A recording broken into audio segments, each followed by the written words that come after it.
After a highly requested, well, I finally got this generator, so we're going to go over this, all the features, we'll load test it, sound check it, do a bunch of other information that you guys should know, and then we'll see if this happens to be a good generator for you.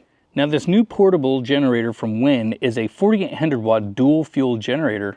This is able to run off of gasoline, and you can also run it on propane. Now, it does have 4800 surge watts, but it's only going to allow 4000 running watts or 3600 while running on propane. This engine is from Zonzen Motor Company, and it does come with a 224cc engine. It does come with a nice telescoping handle, which does have 2 tiers.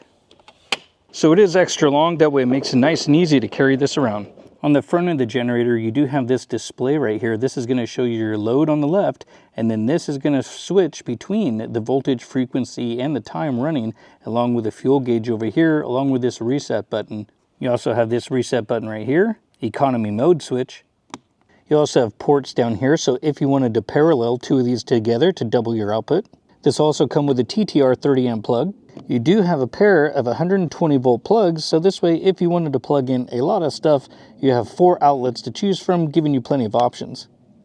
A couple of reset breakers, push button start. You can also pull start, which this does have a nice little trim ring around it to help you from fraying the cord.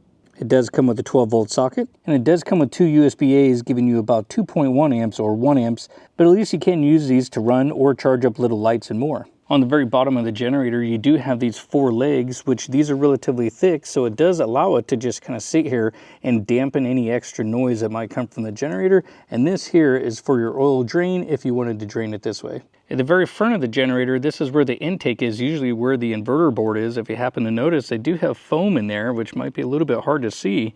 That foam will definitely help collect some of the dust and also dampen a little bit of the noise. The generator will come with quick start instructions for LPG or also gasoline as well on the other side. So if you want to just kind of skip the manual, which I definitely tell you to read, you can use this instead if you wanted to quickly get going and you are a little bit more familiar with generators. You do have this selector switch, which gives you a fuel off option, which is nice because this will allow you to drain the carburetor. But for long-term storage that's going to be more than probably 6 months, then you really should use the drain screw. Then you do have a run position and also a choke. And this does have a little detent, so it automatically stops into each position. You do have this little plug right here, which honestly, I'm not really sure what this is for. And on the back of the generator, you do have an exhaust along with a screen, which there should also be a secondary screen in there, which will be your spark arrestor. And on this side of the generator, you do have your battery entry door. And on the top of the generator, you have this access panel. This is where you're going to be doing your spark plug servicing, which we will take this off in a couple minutes. Now, after you get the generator out of the box, there is another box with all of your accessories and cords. You do have an owner's manual along with warranty information and other things that you could read. You also get oil as well, which this is the appropriate amount, 20.3 fluid ounces when you do your oil changes or adding oil to the generator. Oil funnel, and also a small toolkit so you can use this to change the spark plugs and also pop off the side panels. And then you will have your propane line. This is going to have both regulators on it, which this is going to be your pressure regulator, and then also your load or on-demand regulator, which this is kind of what controls the amount of flow from the propane tank into the carburetor. This will also come with a 1/4 inch quick connect, which makes hooking up your propane line really easy. Now, if you have followed my channel for a while, you'll know that I'm not a real big fan of having these on the outside just for a certain reason, which we will talk about in a couple more minutes. Okay, now one of the first things you're going to notice, you have your air box right here, oil fill down there, and then this air box will then run this way over to the air inlet. This is going to be kind of the pathway, your intake plenum, I guess, as you could say, that goes into your carburetor, which these are the 2 carburetor bolts, which the carburetor being way back there kind of buried, you can barely really see any of it. Your screw to drain your carburetor is, hold on, let me get back there because this, there we go. So here, as we move this out of the way, you can now see the carburetor drain screw, which is right there. So you can at least get to that relatively easy. But there is a lot of other stuff in the way. You can see this right here, this big hose. This is going to be the propane line. It's going to come from right there. It's going to run up this way. This is probably going to have an entry port right onto the side of the carburetor, which again is buried back there. So We'll talk more about this later. And then of course our oil fill, which they already gave us the oil. We'll get to that in a minute. And by the look of the picture, this one looks like, you'll have to check because sometimes your manuals are different. Most of the generators, you can fill them up right to the threads. Some of them, they actually want you to put it in a specific area of the dipstick. So again, reading the manual, it'll tell you, because sometimes the pictures are accurate, sometimes the manual is accurate. Most of the time I fill mine up to about middle of the threads, call it good, and away I go. As we check our air filter just for pre-oil. And the air filter, as we pull this out and take a look in there, have your air intake over on the side, which is right there. This one here does have just a smidge of oil on it. At least it's not completely dry. Some of these, I don't like it when they're completely dry, because then that means it's not really going to check any dust, and you really should be oiling these just a little bit before you run them, so that way it catches more of the fine particles. Even though this is a finer foam filter, all foam filters really should be pre-oiled on the outside. You just give them a little bit, it's just a thin coating.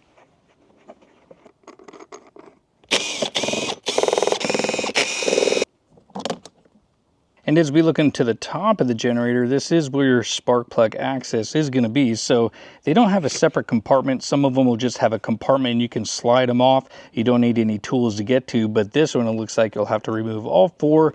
And then this little bar kind of gets in the way a little bit. I mean, I could get my hand in there, take out the plug.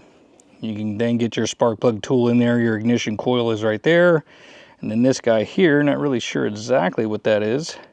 This looks like it's actually the top. This is actually going to be where your vent is. So this is basically going to the top of where your valves are. Your valve cover should be under this. So they've got this engine rotated pretty good.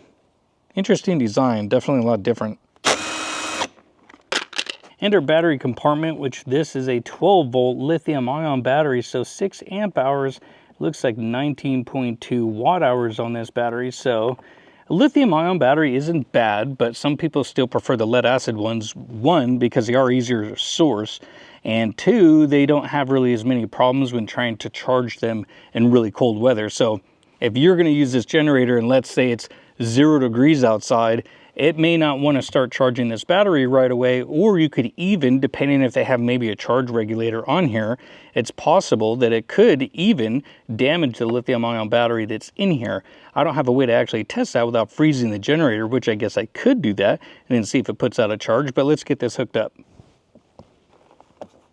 It could have given you just a pinch more of some leads so you can kind of put this together. This one is pretty stiff.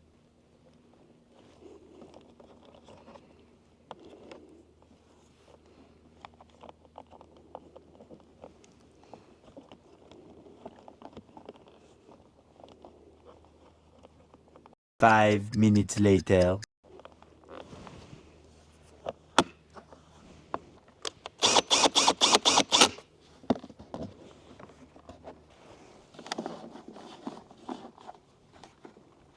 Now some generators are coming with a magnetic dipstick nowadays, so not many of them are doing that. It's really just the Gen Max line or even Max Peating rods, some of the Pulsars. Just kind of depends on the brand, but mainly you see it from them. Now this is just a 10W30. You can use a 530 if you want, and you can use basically any of your favorite semi-synthetic or synthetic oils. Do not get into an oil war, just change your oil frequently. As long as you use what's correct in the manual by using a 530 or either a 1030, either one of those is going to be fine for anything that you like. If you want the best oil, you're not going to be Amsoil. Pennzoil Platinum is your next best bet, or just choose whatever it is you like.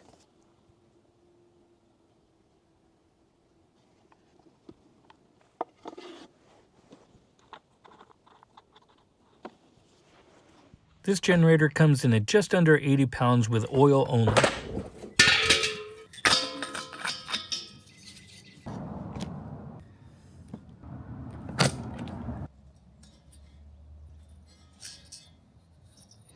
Okay, first fire up, we're going to use propane. Now one thing that is nice, the propane line is actually long enough, because some of these are so short that in really cold conditions you want to put your propane tank actually back behind here, so the fan, as it blows hot air out of here, it'll actually keep your regulator from freezing. That way it continues to work if you're using this in, say, really cold conditions. Some of them are so short you can barely get the tank it ends up being like right about here, versus this one, as you can see, the line is definitely long enough. So if we wanted to run it a little bit farther back if needed, you could, because some people do kind of freak out about putting a propane tank right behind there, but people have been doing it for years.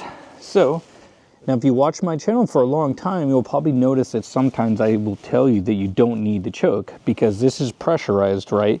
The only time you will need the choke, like if you follow this quick start guide, it actually tells you to put it into the choke position for about 3 to 5 pulls on the handle.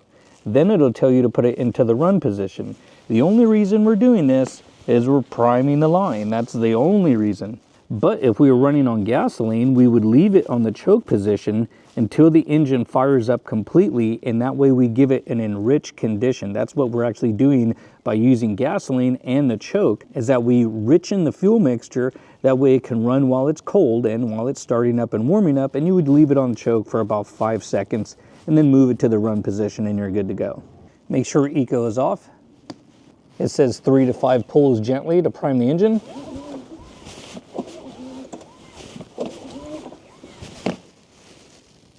And then place them to the run position. Come over here, press start.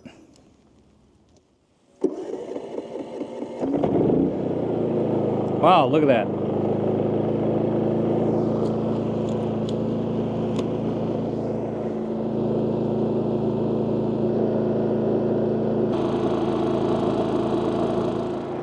All right, fired up first time. So overall impressions, now it's not on eco mode at the moment, and I can already tell this is actually a quieter generator than other ones that are, you know, kind of based off of this size model. So let's throw it on eco.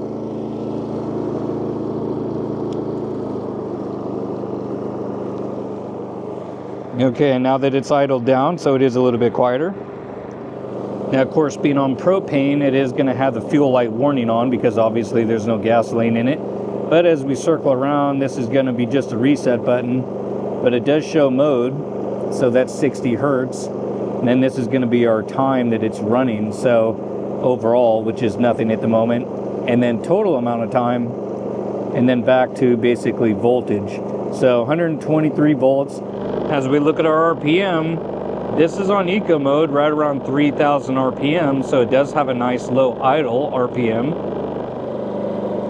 Okay, so right now I have a 400 watt load on this, and we're gonna see where the RPM changes and kind of where the sound also changes on this thing. That way, if you are running something, when does it kind of start getting loud? So, sorry this is a little hard to see, there's obviously a lot of glare, but 410 watts so far, and it is on eco mode at the moment. So just to show you, 3,000 RPM is pretty much where we are staying steady. I'll go ahead and increase the load up a little bit. So now there's a little bit of a tone change. 3,000 RPM. So we're now running a 650 watt load roughly. About 666, 670. We'll go ahead and increase a little more. We're now running a little over 800 watts. RPM change is pretty much minimal to none. Now the tone on the generator is a little bit deeper, but still staying low.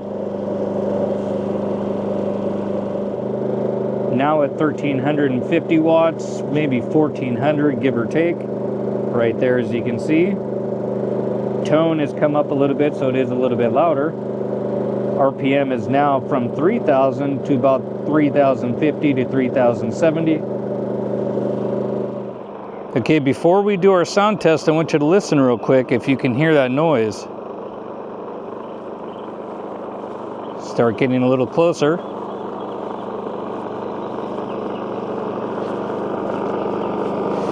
Come over here.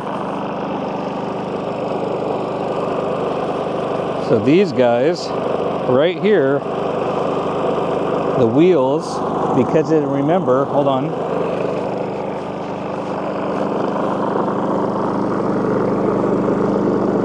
If you remember the rubber feet that are underneath this thing, so I want you to listen to the noise as it changes.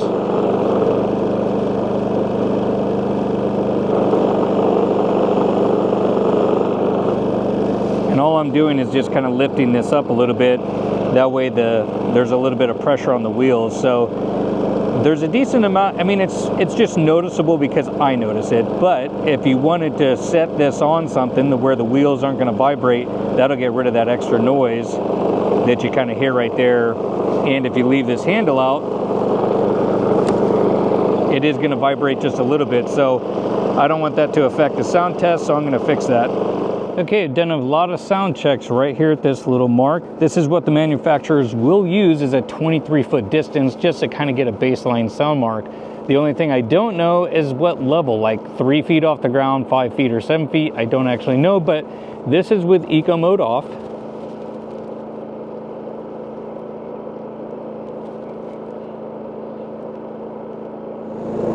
Let's go ahead and turn on eco mode. And now with the eco mode on,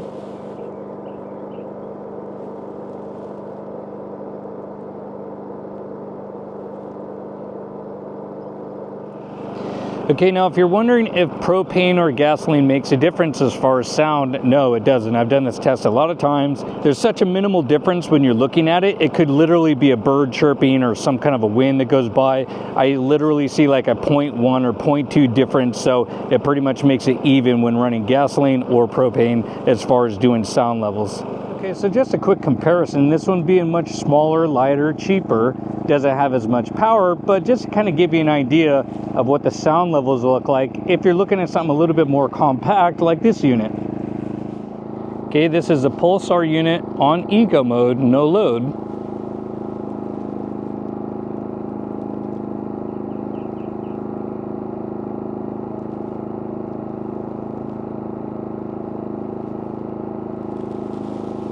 Okay, so one more just quick test. This is on the Champion 4500. This runs a 212cc engine.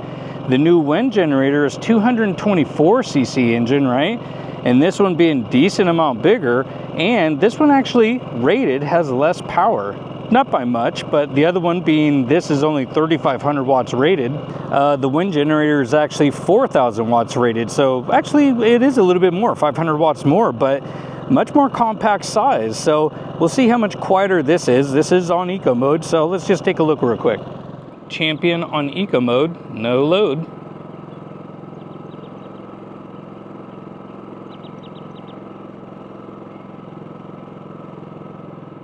Okay, now here's a look at all three of these units just to give you a little bit of idea on size comparison. This one is 4,000 start, 3,200 running, 4,000 watt running, 3,500 watt running, but 45 starting. This one is 48 starting. So again, definitely some differences. As you can see, this one, if you look at size comparison, this one obviously being quite a bit smaller. You get to the WEN, it's a little bit bigger. And then obviously the Champion, which these sizes here is kind of like the Predator 3,500. The Predator 5,000 is a little bit bigger than this one, but this one weighing about 102 pounds. This one weighing right about the 74 or 75 pounds, depending if you have gasoline in it or not. And then this one not weighing very much at under 60 pounds. So just kind of depends on what you're looking for. But we're going to go ahead and continue testing with this one and then get to the final thoughts. Okay, so now I'm done breaking this in. We're going to start our load testing. I have 1.3 hours on there. Hopefully you guys can see that, but it is a little bit blinky sometimes depending on the frame rate. So we're going to do one load test and check our inrush current, say if you want to start up a compressor or maybe even an RV AC unit. Now being that it is winter time, it's actually not a challenge for these generators to do it because they don't really require the amount of energy when it's 105 degrees out and you have a lot more resistance due to heat. And so it's a lot harder on the compressor. So we're just going to run a compressor real quick, a regular air compressor, and see how it does. So right now we do have our eco throttle off, which whenever doing high loads, that's what you want. Now remember, we are running off of propane, so we don't have quite the amount of starting power that we normally would. So we'll come over here to the air compressor, fire this up. So it hesitated just a little, but you can see that we do have 38, almost 39 amps for the inrush current. Okay, so now we are running basically a half load. We're running 1,800 watts roughly. Now as we take a look, that's about 15.3, 15.4 amps. And then as we look at our sine wave, you can see that this is really clean so far, right? So what we're looking for is all of these to be pretty symmetrical, your highs and your lows right here. So now what we're going to do is check out our total harmonic distortion, set that up. And total harmonic distortion is right about 10%, which that's pretty interesting if this is actually accurate. Now so far, this is a new meter for me, but I have already used it quite a few times to compare other types of stations and other things. And this is actually the highest I've seen. Normally around 7 and 8% is what I've been seeing with other units, but 3 to 5 is normally what we want if you want the cleaner power. But I am charging a power station right now that does need clean power. And we are still at 60 hertz, so far this isn't an issue, and our sine wave is still clean. Okay, so now what I did is I changed my loads up a little bit. You can see now the total harmonic distortion is at well within the range of what we should be. That's what we're looking for, is anything under 7% really is ideal. 3 to 5 is optimal, but pure sine wave still on our graph here. Sorry, it is hard to see just because of all the glare out here, but nothing's changed from earlier. Kind of give you an idea what that looks like. And one of the reasons you will see sometimes this change is depending on the load that you're running or whatever you're doing. But right now what we're doing is charging this at about 1500 watts. So a little bit less than half of a load for this guy. But what we're going to do is now bump this up a little bit higher and see if any of this changes. Okay, so right now we are doing a 75% load test. And this is giving us right around 6.8 to 7% total harmonic distortion at this particular load. So, and this will fluctuate just a little bit, but this is acceptable. We just don't really want to go over 8. And as the watts fluctuate a little bit, we are running right about 2750 to 2800, but that's kind of the working watts versus what's actually going into this power station, which is about 2700 watts that are actually coming into it. And as we look at the sine wave, it still looks nice and clean, showing about 80% on our meter. All right, we're now at about a 3400 watt load. Total harmonic distortion has come down, so this is better. Sine wave still looks clean. And as far as charging up our little power station here, about 3300 watts, 3250. Okay, we are now at max load running on propane, which is 3600 watts. Our working watts right now is about 3650 at 5.2, 5.3 total harmonic distortion, which is good because the RPM has come up, and typically your RPMs is what's going to hold that harmonic distortion at a better rate, and 3500 watts coming into the power station. But with the red light blinking, it's very possible this will shut off within a couple minutes or less. Okay, so right now we're at a 75% load on propane, so that would bring us right to 2700 watts roughly. Now, if you happen to have an RV with 2 AC units on it, this means that you could technically run 115K and 113.5K, because that's going to bring you right around that 2800 watt mark. So you're going to be just a little bit over, but that's about the ideal situation that you want to run a generator, is between 75 and 80%. Above that is only for once in a while. So if you want to run 2 AC units, you can, but that's all you get. You don't get your refrigerator, you don't get your battery charger, nothing else, or else you probably will overload it in the summer because it'll be too hot. And at that 75 to 80% range, 7.1% on total harmonic distortion. Good clean sine wave. And it's definitely safe enough to be able to charge power stations like this, because these are really sensitive. If the power is too dirty, these will not charge. So we're about 11 feet away from this, from the little mark that I use right here.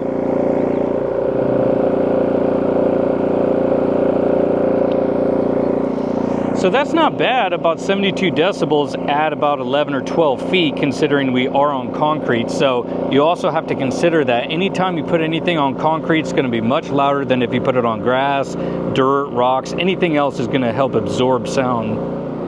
Okay, we're going to use this Champion real quick just as a little bit of perspective, but at the same distance of about 11 or 12 feet.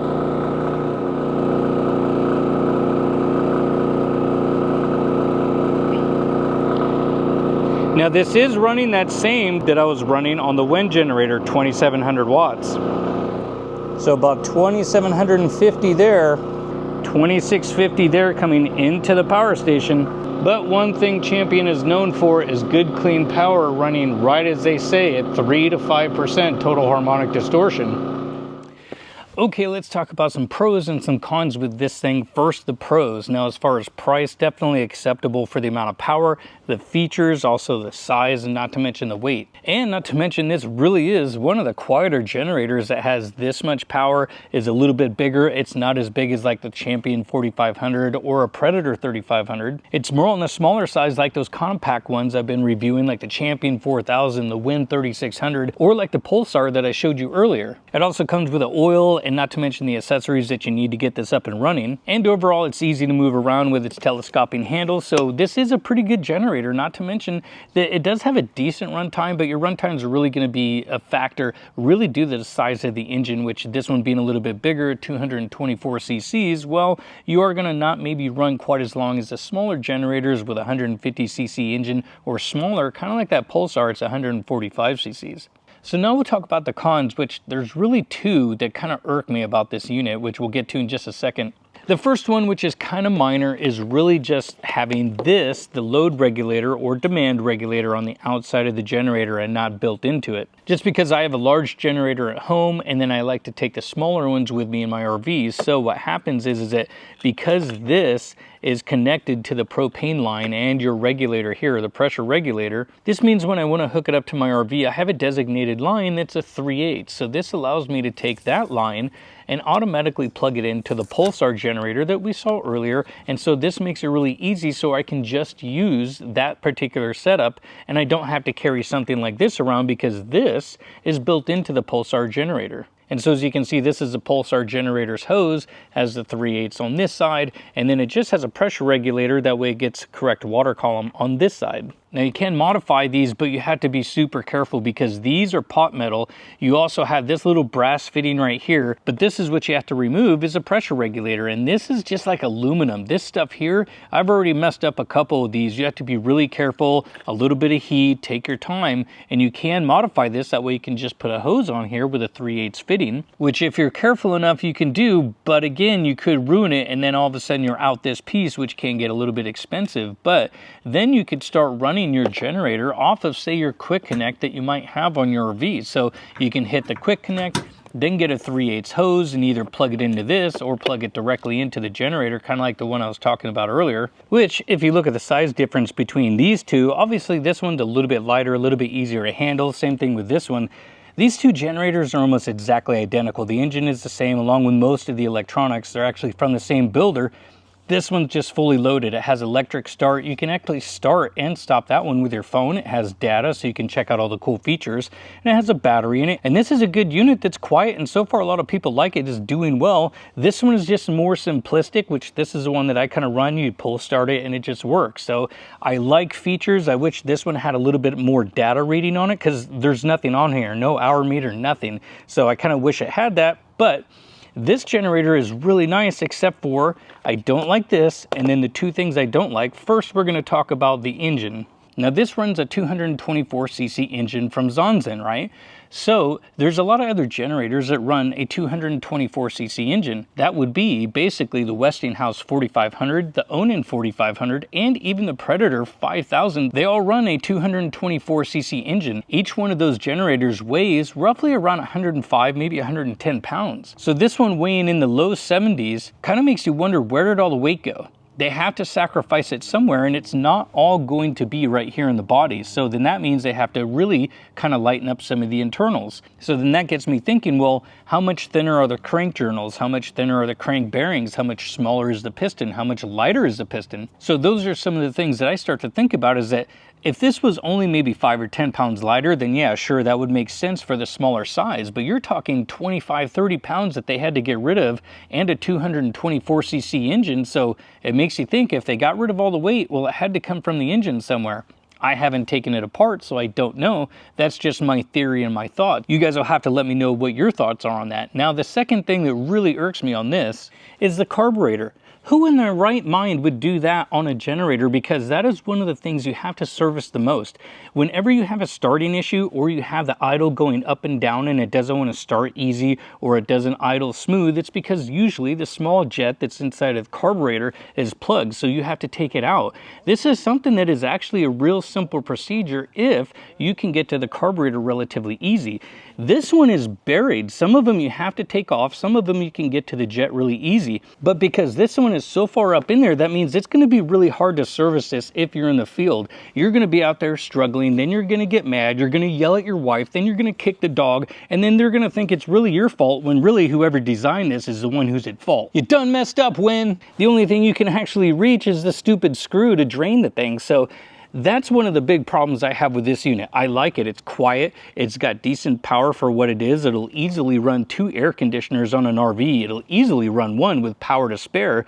But if you have to work on this thing, that's where I find things I don't like, is when I can't work on it easy. I will not keep stuff that I can't work on easy. So that irks me. Another thing I kind of don't like is this stupid thing. Why do I have to have tools just to change the spark plug when I could just have a hatch like this one? You pop it off and then I can get to the plug and I just have one tool versus I will need a screwdriver. You know, it's just little things like that. I'm kind of like, why did they design it that way? And especially the carb, why did they design it that way?